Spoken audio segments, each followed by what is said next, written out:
The chair they gave me fit the way a bad decision fits, technically, but wrong in every direction that mattered. I sat in it anyway. I have sat in worse. The council chamber of the Quorum of 40 hung in geostationary orbit above a planet nobody had gotten around to nomming. Gray and still, through every observation port, the kind of world that had simply run out of reasons to be otherwise. Inside the chamber, the ceiling rose 40 meters above the curved spiral table, carved from a living mineral that moved through colors on the hour. Blue to gold to a shade that existed in no human language I had studied. I had studied 7 languages. None of them had a word for that color. I had noted this as a minor curiosity and moved on, which is a good general approach to things you cannot immediately use. The chair had been assigned to me by the Quorum's administrative office. By the end of the first hour, I had determined it was sized for a juvenile Keth delegate. The Keth were narrow-shouldered beings who communicated intent partly through posture, and whose juveniles were smaller still. I was 44 years old, broad-shouldered from a career that had required shoulders, and the chair and I had reached a private agreement.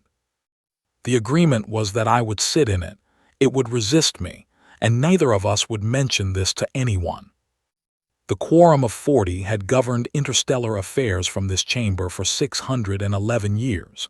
In that time, they had admitted 39 species through formal processes of petition, review, and unanimous vote.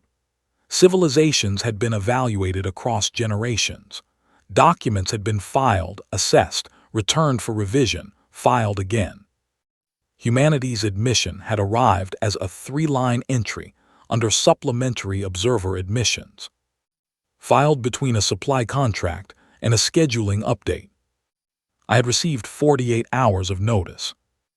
I spent those 48 hours reading every delegation file, 20 years of voting records, a full decade of public statements, trade flow data, alliance histories, treaty networks. I read all of it on the transport ship, sitting with a legal pad and a case of protein bricks because I had learned long ago not to trust important information entirely to systems I did not personally control. I had learned that lesson in a specific place, in a specific year, and I would not be thinking about that right now. The archdelegate of the Quorum was a Velhari named Sereth. She had the kind of height that functions as an ongoing statement rather than a physical measurement. Her species carried 3 pairs of eyes arranged horizontally around the skull, which meant she could observe the full chamber at all times without turning her head. I suspected she considered this one of the more satisfying aspects of being what she was. She opened the session in 7 simultaneous languages. My translator implant sorted it in under 2 seconds and delivered a clean summary. Welcome, agenda, vote schedule, a trade resolution from the Reth Dominion, minor territorial adjustments along the contested corridor, a procedural amendment to Article 14. Standard business. And then, at the very end, spoken with the particular lightness of something that has already been determined not to require weight. We welcome the human placeholder to this session in an observational capacity. The human placeholder. I wrote it down.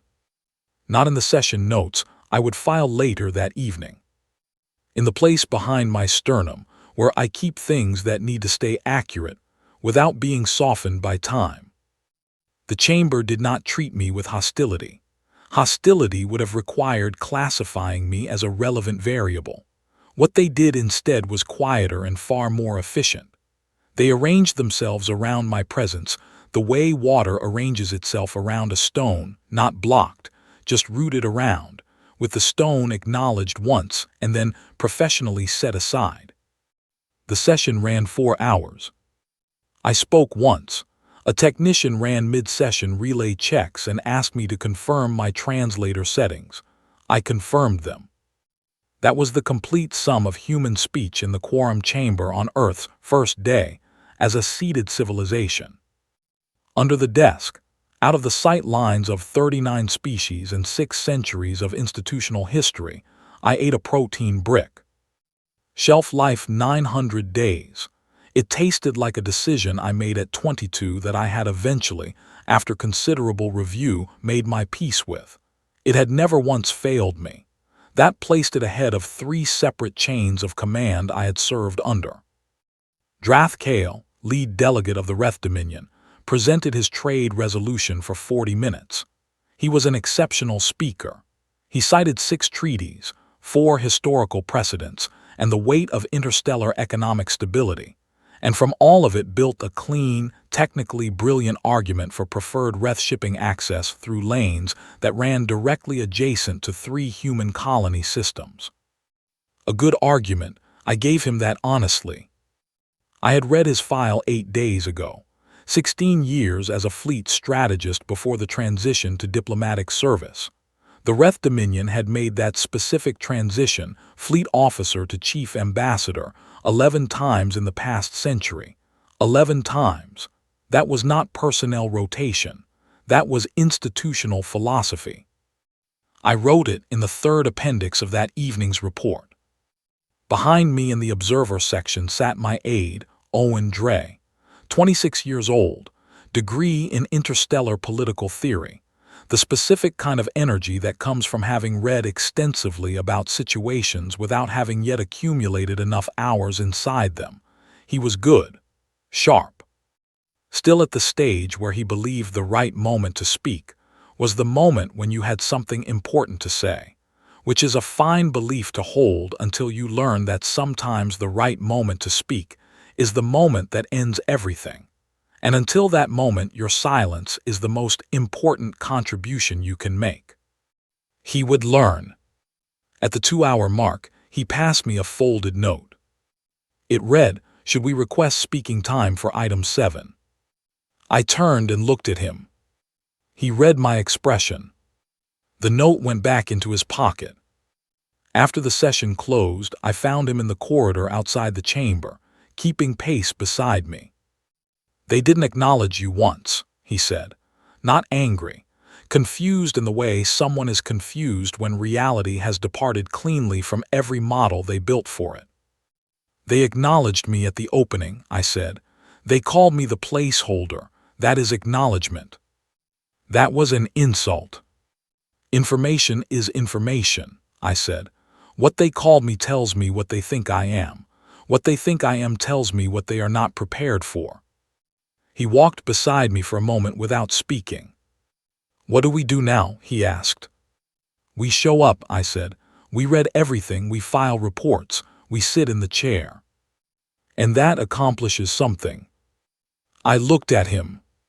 "It accomplishes everything," I said, "eventually." He did not look entirely convinced. That was fine. Conviction is a thing that grows from evidence, and evidence was what I was in the process of assembling. That evening I completed my session report from my quarters, 14 pages, 3 appendices, full breakdown of the Reth resolution, and its 8-year projection on human colony infrastructure. I sent it to Earth's diplomatic office. I kept the copy. I did not yet send it to Sarith's office. My quarters faced the unnamed planet below, gray and patient, the way something looks when it finished its decision long ago and is simply waiting for time to confirm it. I set my blade on the desk. It was old titanium wound grip, plain, no decoration, because the man who carried it before me believed in edges rather than ornament. 2 small marks sat on the flat of the blade above the guard. Not writing, just marks. I had owned this blade for 9 years and had never asked what they meant. Some histories have the right to stay their own business. I touched the grip once, briefly, the way you touch something familiar when you need to remember what it feels like to be standing on ground you understand, and then I turned off the light. In the chamber below, 611 years of institutional certainty rested comfortably in its own assumptions about what I was. I slept without difficulty. I always sleep well at the beginning of something that needs doing. 3 months passed. I attended every session. I sat in the juvenile Keth chair. I ate protein bricks under the desk. I confirmed my translator settings each time the technician checked the relay. I filed session reports every evening, detailed, precise, cross-referenced. The reports went to Earth's diplomatic office. Copies went to my own files. I had a system. The system was not complicated. The system was simply this: write everything down. Keep your own copy, and do not assume anyone else is paying attention at the level of detail that matters. Nobody was paying attention at the level of detail that mattered. The quorum moved through its business the way institutions move when they have been operating long enough to confuse procedure with thinking. Resolutions were proposed, amended, voted on. Delegates spoke at length. Some of them were brilliant. A few were performing brilliance, which is a different skill set. I cataloged the difference carefully because the two groups behave very differently when things stop going according to plan. I filed notes on all of them. The session pattern became familiar quickly. Sarith opened with agenda. The Keth block voted in alignment with the Marin Reach on environmental and corridor issues. The Velhari maintained formal neutrality on Reth matters while quietly providing procedural cover when the Reth needed it. The smaller delegations from the outer systems were watching two things at all times: who had the most votes on the current item and who they would need on the next one. Standard alliance behavior. The quorum was not fundamentally different from any other governing body I had spent time inside. The species changed. The machinery stayed recognizable. I noted the fracture lines. There were several. There always are in rooms like this. Institutions that look unified from the outside are, on the inside, a careful arrangement of competing interests held together by the shared belief that the arrangement is better than the alternative. Remove that belief from enough parties simultaneously, and the arrangement ends. I noted which parties were closest to questioning it. I did not share these notes with anyone yet. In the fourth week, the contested corridor treaty came to the floor for its first full reading. The treaty was designed to regulate shipping and resource access through a section of interstellar space that had become strategically significant over the past decade. It was a complicated document, 240 pages, with 17 subclauses relating to enforcement protocol. It was also, at its structural core, deeply flawed. The enforcement protocol in subclause 9 created a verification gap of 11 days between an alleged violation and a permitted response. The gap was not intentional. It was the result of 3 separate negotiating teams working on different sections without adequate coordination, and nobody had caught it because everyone involved had been focusing on the political language rather than the operational mechanics. I caught it on page 73. I spent 2 evenings writing a 7-page technical analysis of the gap, its implications, and 3 specific remedies that would close it without requiring a full redraft. The analysis was clear, direct, and correct in every particular. I had Owen review it for clarity. He read it twice. "This is good," he said. "This is genuinely useful." "Yes," I said. "Should I file it through the standard system?" he asked. I thought about the standard system. I thought about the folder labeled Human Observation Notes that I had confirmed during my second week had not been opened in 11 years. The folder existed. It was properly maintained. It simply had not been read by anyone with the authority or inclination to act on its contents. "No," I said. "I'll take it to Sarith's office directly." I did. Her administrative aide received the document with the professional courtesy of someone who had received a great many documents and had a very effective system for ensuring they reached the appropriate archive without disturbing anyone's day. She thanked me. She confirmed it would be reviewed. I thanked her in return. I kept the copy. 3 weeks later, the contested corridor treaty was put to a full vote. It passed with 31 votes in favor. 4 days after that, the Reth Dominion filed a formal violation claim against the Marin Reach for a shipping incident in the corridor. Under Subclause 9's enforcement protocol, The verification window gave the Reth 11 days before any response was permitted. The Reth did not use those 11 days for verification. They used them to move assets. 8 days after the violation claim, Reth fleet elements began stopping human freighters in the outer corridor lanes, not destroying them, stopping them, boarding them, confiscating cargo under a legal reading of the treaty's emergency access provision that was technically available. I had noted in page 4 of my 7-page report if the enforcement gap was ever exploited. 14 freighters in 6 weeks. The quorum called an emergency session. Sarith presented a resolution for Reth asset withdrawal and cargo restitution. The resolution was, in its structural framework, a close restatement of the 3 remedies I had outlined in my report 6 weeks earlier. No credit was mentioned, not even the incidental kind that happens when someone incorporates an idea long enough that they forget where it came from. I sat in the juvenile Keth chair. I ate a protein brick. Well, that was the complete thought. That was the entire internal assessment of the situation. One word. I did not require more. That evening I placed a transmission call to Earth Command. The duty officer patched me through to Cole Harron, the operational planning director, who I had worked with before and who had the useful quality of understanding information without needing it explained slowly. 7 minutes, I said, when he asked how I assessed the situation. A pause. You're confident in that window, he said. I've been counting, I said. 7 minutes. After that the geometry changes and so does the cost.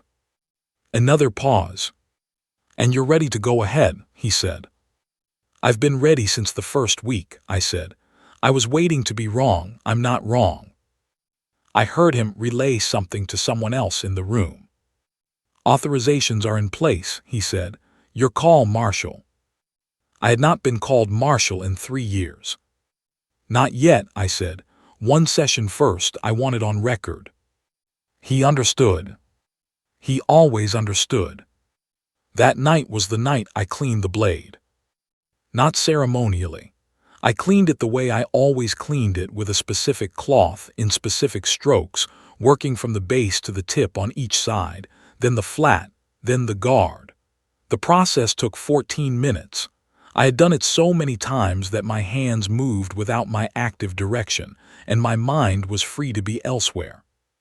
My mind was in the corridor outside the chamber, walking through the session tomorrow, every delegate's position, every likely objection, the exact sequence of what I would say, in what order, with what pauses. I was not nervous. I had given this speech before.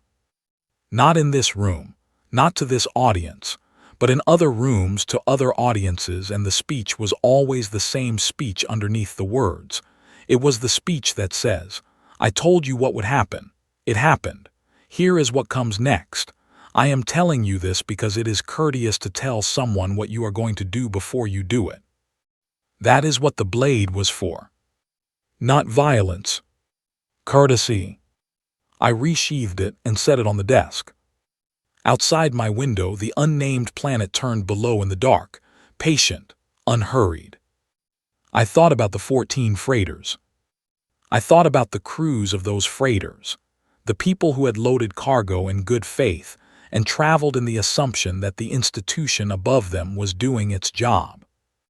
I thought about the protein bricks in my case, the same shelf-stable decision I had made at 22, the same reliability, the same absence of complaint. I thought about Owen asking me, 3 months ago, what we were going to do. I told him to show up. I had been showing up. Tomorrow they would find out what that meant. I turned off the light. The emergency session opened at the 7th hour of the station cycle. I arrived 4 minutes early. I sat in the juvenile Keth chair. The chamber filled around me the way it always filled, delegates moving to their sections, with the practiced efficiency of people who had been doing this for a very long time in a room that had been doing it longer. The Keth block settled on my left.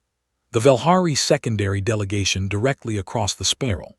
The Reth section, at the far curve, last to arrive, Drathkale moving to his seat with the specific unhurried quality of someone who has already reviewed the vote count and found it satisfactory. He was right to find it satisfactory. He had 31 votes, and the Reth had framed this emergency session as a humanitarian matter, the corridor instability, the disruption to trade, the urgent need for a stabilization framework. He had drafted a resolution. The resolution would, when passed, formalize Reth authority over corridor access rights, which would require human colony freighters to apply for clearance through Reth administrative channels, which would cost them time and money and leverage in every negotiation for the next 20 years. It was a very well-constructed trap, the kind that looks like a solution until you have read page 4 of the 7-page report that nobody opened. Sirith called the session to order. Drathkale rose. He spoke for 43 minutes. I will say this about him without reservation. He was one of the finest speakers I have encountered in any room on any planet in any of the 44 years I have been sitting in rooms like this. His argument was elegant. His precedents were accurately cited. His emotional register moved from gravity to optimism to reasonableness, with the control of an instrument played by someone who has practiced it long enough that the instrument no longer feels separate from the hand. He was very good. I had been watching very good people make arguments in very important rooms for a very long time, and I have found that the better the argument sounds, the more carefully you should examine what it is asking you to look away from. I examined. I noted what the argument was asking 40 species to look away from. I wrote it in the margin of my legal pad. Then I wrote the vote count beside it. 31 in favor, estimated. 6 opposed or abstaining. 3 uncertain. The human seat. I counted the human seat separately. When Drathkale finished, the chamber shifted into procedural discussion. Secondary delegates spoke. A Keth representative asked a clarifying question about enforcement timelines. A Marin delegate offered a minor amendment to the resolution's preamble, which Drathkale accepted graciously because it changed nothing structural and cost him nothing. The vote was forming. I could feel it, the way you feel a current in water before it reaches your feet. I looked at the blade on my belt. Then I stood up. I did not ask for the floor. I did not wait for Sirith to acknowledge me. I stood up, and the room went quiet in the specific way rooms go quiet when something that had been classified as furniture decides that it is not. Sirith looked at me. Every eye in the chamber that was capable of looking in a single direction looked at me. I let the silence sit for 3 seconds. Not for effect, for accuracy. I wanted to be sure I had their full attention before I used words, because I planned to use as few as possible, and I needed each one to land cleanly. Delegate Voss, Sirith said, with the careful neutrality of someone who is not yet sure whether to be annoyed or alarmed. You are recognized. I spoke for 6 minutes. I did not argue the resolution on its stated terms. I did not cite precedent or invoke treaty language. I presented, in plain sequence, what Earth would do if the resolution passed. Not what it might do. What it would do. Fleet movements, timeline, specific corridor sectors. I stated that I was presenting this information not as a threat but as a requirement of my role as a seated delegate. It was my obligation to inform the chamber of the consequences of any resolution that directly affected human colony access. Courtesy, I said, this is courtesy. The chamber was very still. Drathkale, to his credit, did not lose his composure entirely. He smiled. The smile was the kind that arrives when a person has decided that what they are witnessing is smaller than it appears. He said, the human placeholder offers a colorful assessment. 2 delegates near the Keth section laughed. Light laughter, the kind that has already calculated its safety. I reached down. I drew the blade. The laughter ended. Not because the blade was pointed at anyone. I set it flat on the surface of the desk in front of me, edge away, in the same motion my predecessor had described using it, an open placement, a visible offering of information. The man who carried this before me set it on the table before a session 70 years ago, I said. Someone asked him why.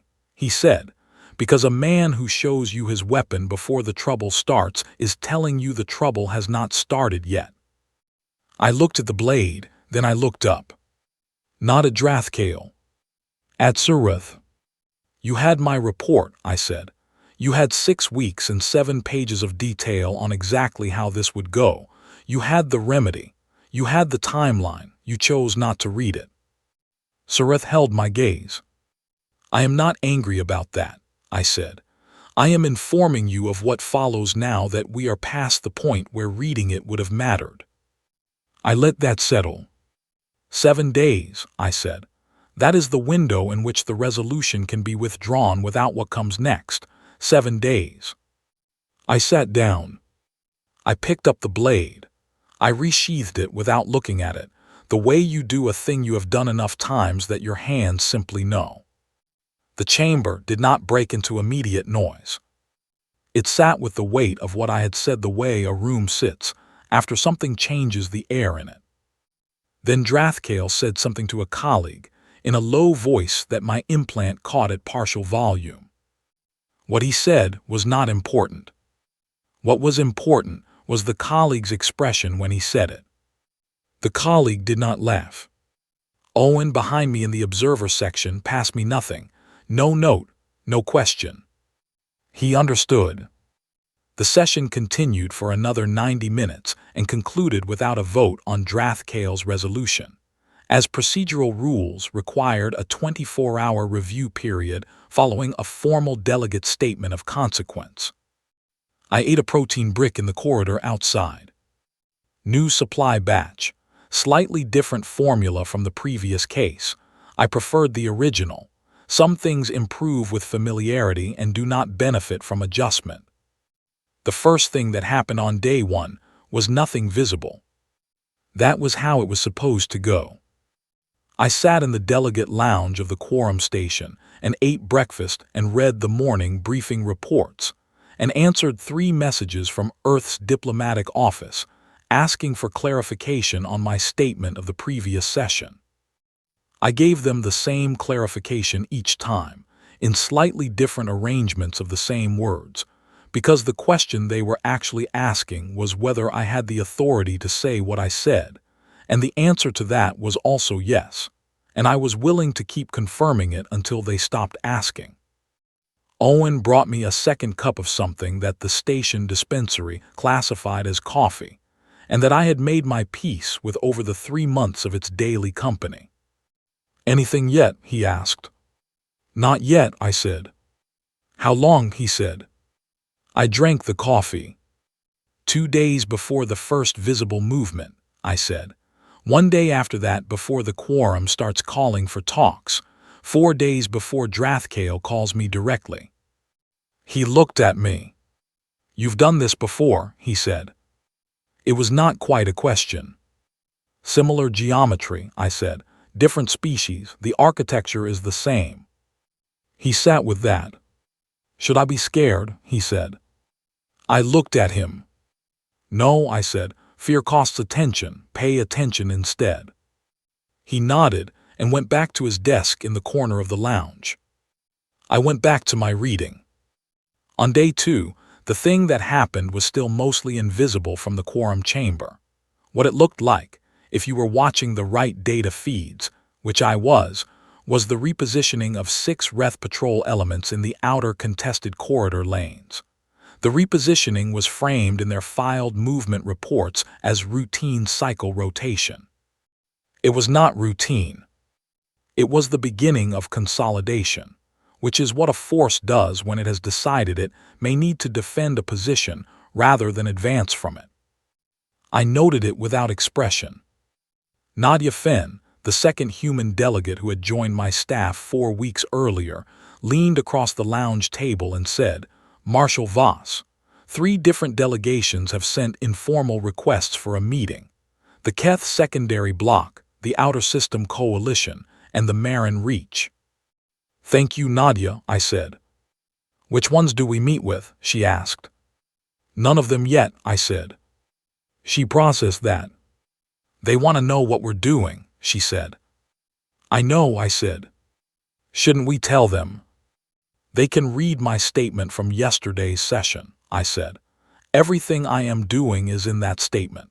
I said it clearly and I said it in the chamber. If they want a private meeting where I say different things, they will be disappointed." She looked at me for a moment.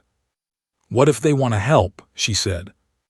"They want to manage the situation," I said. "Those are different things. Helpful people offer resources. People who want to manage the situation offer meetings." She nodded slowly and went to draft polite deferrals. On day 3, the Wrath Dominion's 3 lead patrol vessels in the Eastern Corridor began active positioning. I received this information from Cole Heron's office in a 2-line message. I sent back 3 words, "Proceed as planned." I ate lunch. The station cafeteria on the human-compatible level had introduced a new item to the menu that week, something textured, protein-based, moderately seasoned. I ate it without complaint. It was not as reliable as the protein bricks, but it was warm, which was something. In the afternoon session, Sareth presented a procedural motion to delay votes on the contested corridor until a special mediation committee could be formed. I voted no. I was the only vote against. 38 in favor of the delay. 1 abstention from a small outer system delegation that appeared to be gathering information before committing to any position, which I respected as a strategy. The motion passed. The mediation committee would require 3 sessions to constitute, then a schedule, then a process. 3 weeks minimum. I did not have 3 weeks in my stated window. Neither did they. On day 4, the quorum held an informal session outside the scheduled agenda. 7 factions were present. Sareth chaired it. I was invited through a formal note delivered to my quarters at 6 in the morning. I attended. Sareth opened by nodding that the current situation represented an escalating concern requiring coordinated response. I noted that I had outlined a coordinated response 7 pages long 6 weeks prior. The room went briefly silent. Sareth said that the committee was prepared to offer a revised framework that addressed the core concerns raised in my session statement. I asked if the revised framework included removal of the enforcement gap in subclause 9. A representative from the Keth block said that the committee had not yet had time to review the full technical detail of the gap. I said 6 weeks and 7 pages. The Keth representative said they understood the frustration. I said I was not frustrated. I said I was informing the committee of the specific technical item that needed to be resolved, the same item I had outlined in the report, so that the committee could address it efficiently. I said 3 days remaining. The room was quiet. Drath Kale was not in the informal session. He had sent a proxy, a younger Reth delegate who was visibly uncomfortable and doing his job regardless, which I noted with a small measure of respect. The proxy said that the Wrath Dominion was open to a negotiated resolution. I said the terms were the same as those I had stated in the formal session.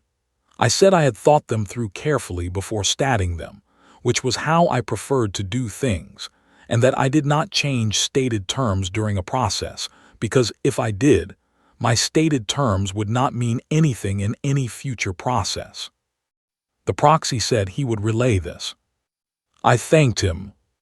I left the informal session and went back to the lounge. I ate a protein brick. Original formula. The new ones had a slightly different texture that I continued to consider unnecessary. Owen was waiting for me.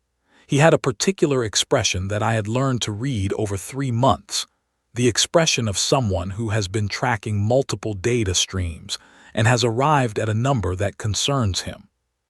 12 ships, he said quietly. I know, I said. That's a significant escalation from yesterday's count. Yes, I said. He looked at me. You knew this was coming, he said. I planned for it, I said. Not quite the same thing. What's the difference? I thought about that for a moment, not because the answer was complicated, because I wanted to say it correctly. Knowing something is coming means you saw it, I said. Planning for it means you prepared for it whether you saw it or not. I have been preparing for this since week 1 of this posting, not because I knew, because it was possible. He was quiet. That's a lonely way to spend 3 months, he said. It's a useful way, I said. On day 5, Drathkale called. I took the call in my quarters, standing. I always stood for calls where I might need to say a difficult thing, because standing makes difficult things easier to say with the right amount of weight and the right amount of calm at the same time. Delegate Voss, he said. His voice was different from the chamber voice. The architecture of it was the same, controlled, trained, careful, but something beneath the architecture had shifted. The foundation had developed a hairline crack. Ambassador Drathkale, I said. I think we are both aware, he said, that the current situation can be resolved without further escalation. I think the same thing, I said. A brief pause. Then you would be open to a negotiated adjustment to the corridor framework, he said. The terms are the same ones I stated in the session, I said. I have not changed them because they were correct when I stated them. They are still correct. Delegate Voss, he paused, those terms are very broad. I know, I said. They are broad because the problem was broad. Your people stopped 14 human freighters, 14 crews, 14 cargo manifests. The terms address the actual scale of the situation. Silence. I hear what you are saying, he said. I know, I said. I'll be in session tomorrow. I ended the call. I sat down on the edge of the desk. I picked up the blade, not to clean it, not to examine it, just held it across both palms the way you hold something when you are thinking about what it represents rather than what it is. I thought about my father. He had worked ore extraction for 31 years on a dying industrial planet in a system that the galaxy had finished being interested in before I was born. He had hands that were built by the work, wide, scarred, capable of things that looked impossible until you watched him do them. He used to say, quiet men are not weak men. They are men who have already had the argument in their head and know how it ends. What you see on the outside is not silence. It is patience. I had never told him he was right. He had been gone 19 years. I set the blade down. Outside my window, the unnamed planet turned in the dark below, patient, without urgency, having already decided everything it needed to decide. On day 6, the Reth Dominion filed a formal withdrawal of the contested corridor resolution. The withdrawal was accompanied by a statement of willingness to negotiate cargo restitution for the 14 freighters, and a request for the formation of a new treaty committee with human delegation, included as a primary participant rather than an observer. Drathkale did not attend the session in person. He sent the proxy. I attended in person. I sat in the juvenile Keth chair for the last time. I set the blade on the desk in front of me, flat edge away. Nobody laughed. Nobody made a sound. After the session closed, I cleaned the blade in my quarters and resheathed it and sat with my legal pad and wrote the evening report. The report was 8 pages, 3 appendices. I sent it to Earth's diplomatic office. I kept the copy. I ate the last original formula protein brick from my case. I had been rationing them. Some reliable things deserve to be preserved. The conduct inquiry was scheduled for the 3rd day after the withdrawal. Technically, drawing any weapon in the quorum chamber violated Article 7 of the Chamber Conduct Charter. The violation carried a range of possible sanctions, from a formal notation in the delegate record to temporary suspension of voting rights. Sareth had convened the inquiry within 24 hours of the resolution withdrawal, which was prompt, which was efficient, and which everyone in the chamber understood to be a procedural exercise designed to give the quorum a formal closure point without requiring anyone to confront what had actually happened. I understood that too. I attended. I sat in the chair they provided for the inquiry, which was a standard quorum administrative chair, sized for a broad range of species, adequately fitted. I noted this without sentiment. 3 factions presented arguments for formal censure. Their arguments were technically coherent and politically motivated, which is a combination that does not age well under direct examination. 6 factions argued for dismissal of the inquiry on the grounds of extenuating circumstances, a position they had arrived at after reviewing what the corridor situation would have looked like at month 4 with the Reth resolution in place and no intervention. The math had been instructive for them. I sat through it all without speaking until I was directly asked a question, and when I was asked questions, I answered them with the minimum number of words the question required. The lead inquiry officer, a Velhari administrative delegate named Orith, asked me to describe my reasoning for the weapon display in the session. I said, I wanted the chamber to understand that I was showing them something before any difficulty arose. That is a form of courtesy. Orith looked at me over his record display. Courtesy, he said. Yes, I said. He wrote something down. After the formal session, as delegates were clearing the chamber, Sareth approached me. This was unusual. Sareth did not approach people. People were brought to Sareth through appropriate channels at scheduled times. The 3 pairs of eyes, the Velhari height, the 6 centuries of institutional identity she embodied, these were not things that moved casually across a room toward a junior delegate from a supplementary observer species. She moved across the room toward me. I waited. Delegate Voss, she said. Archdelegate, I said. She stood beside me for a moment, looking at the chamber rather than at me, which I took as a signal that this was a private conversation rather than an official one, and adjusted my posture accordingly. I have a question, she said. It is not part of the inquiry. Ask it, I said. Why did you not demonstrate your capability earlier, she said. If you had the analysis from the beginning, if you had the operational planning from the beginning, why wait? Why 3 months of sitting in a chair and filing reports that were not read? I thought about that. Not because the answer required thought. I knew the answer.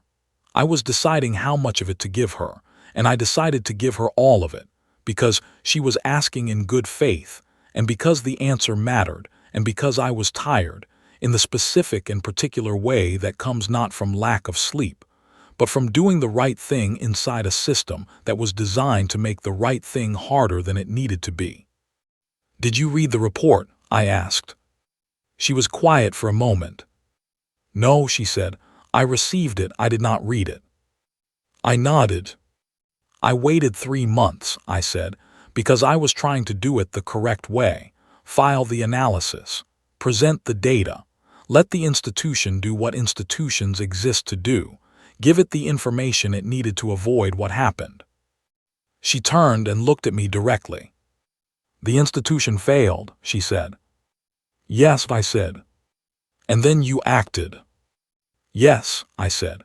When the correct process is exhausted and the thing it was designed to prevent has already begun, you stop repeating the process and you do what needs doing. Sareth was quiet. You could have done it from the beginning, she said. You had the capability. I could have, I said. I have been in situations where I did, where I acted first and let the process catch up after. There is a place called Gable's Fork in a system that does not appear on most current charts. 900 people lived there. I had the capability to stop what was coming to them at the outer edge of the system clean before anything reached the settlement. My command said wait for authorization. I waited. I followed the correct process. I paused. Gable's fork is not there anymore, I said. Sareth was very still. I waited 3 months here, I said, because I was trying to do it right. I had learned what it costs to go too fast. I had not yet fully learned what it costs to go too slow. Now I know both. I carry them both. I was quiet. The 14 freighters, she said. Yes, I said. She looked at the chamber around us, the empty sections, the mineral ceiling cycling through its colors overhead, the 611 years of accumulated governance that filled the room the way air fills a space without being visible. I should have read the report, she said. Yes, I said, you should have. There was no anger in it, no satisfaction either, just accuracy. She looked at me for a long moment. We are going to restructure the observer admission process, she said. There will be a formal review of how supplementary admissions are handled. That would be useful, I said. The human delegation status is being reviewed as well, she said. The committee recommended a reclassification. I looked at her. To what? I said. Article 1 standing, she said. Primary delegate status, same tier as founding members. I said nothing for a moment. That was not something I asked for, I said. No, she said. It was not given because you asked for it. I understood that. Nadia found me 20 minutes later in the corridor outside the chamber. She had been at the inquiry session but had waited outside the private conversation, which showed good judgment. How did it go? She asked. Fine, I said. And the meeting with Sareth?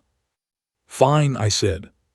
She waited, knowing me well enough by now to know that fine was the full answer, and that more detail would arrive in its own time or not at all. Your chair, she said. I looked at her. In the chamber, she said. They replaced it this morning. The administrative office sent a crew. Same spiral position, same section, different chair. I was quiet. Standard size, I said. Standard size, she said. I thought about that. The juvenile Keth chair, 93 days of sitting in it. The back disagreement that I had refused to acknowledge. The protein bricks eaten below the sight line of 39 civilizations and 6 centuries of institutional certainty. The new chair fit. I noted this. I did not make more of it than it was. Owen was waiting at the end of the corridor with a message from Cole Heron confirming full operational stand-down and a request for a debrief call at my convenience. At my convenience. I had not been asked things at my convenience in a very long time. That evening I cleaned the blade for the last time in those quarters. Same cloth, same strokes. I had submitted the amended charter compliance form on my first day in the quorum, the blade listed as a cultural diplomatic artifact under Article 15, pending administrative review. The approval had come back 11 days ago, 3 months after filing, cleared by a clerk in the quorum administrative office who had processed it in under 15 minutes. 11 minutes actually. I had checked the timestamp. Planning ahead is just waiting with a purpose. My father would have had something to say about that. He had something to say about most things. He said them quietly, in the way of a man who understood that the value of a statement is not in how loud it arrives, but in whether it is still standing after everything around it has been tested. He had been gone 19 years. I had been meaning to tell him he was right. I put the blade away. I filed my evening report, 12 pages, 2 appendices. The corrected subclause 9 framework, as agreed. The cargo restitution schedule for the 14 freighters, the preliminary outline of the new Article 1 standing process and what it would require from Earth's diplomatic staff. I sent it to Earth's diplomatic office. I sent a copy to Sareth's office. I kept the copy in my own files. Owen knocked on the door at 9 in the evening. Nadia and I were going to eat in the Level 3 cafeteria, he said, if you wanted to join us. I looked at him. He had grown in 3 months in the way that people grow when they have been inside difficult situations long enough to stop being surprised by them and start learning from them. He would be a good diplomat. He already was, in the ways that were not yet visible to him. The new menu item, I said. Apparently they have the warm one again, he said. I put down the legal pad. Give me 5 minutes, I said.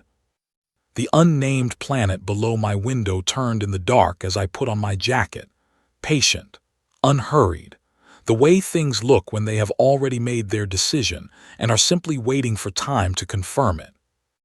I had made my decisions a long time ago. At Gable's Fork, in the silence that followed, I had decided what kind of man I was going to be. I had decided I would not move too fast, and I would not wait too long, and I would give every system every chance it deserved before I stepped outside of it. I had given the quorum 3 months. They had needed 6 days. They called me the silent one like it was a flaw. I have been called worse by people who are not here anymore. I turned off the light. I went to dinner,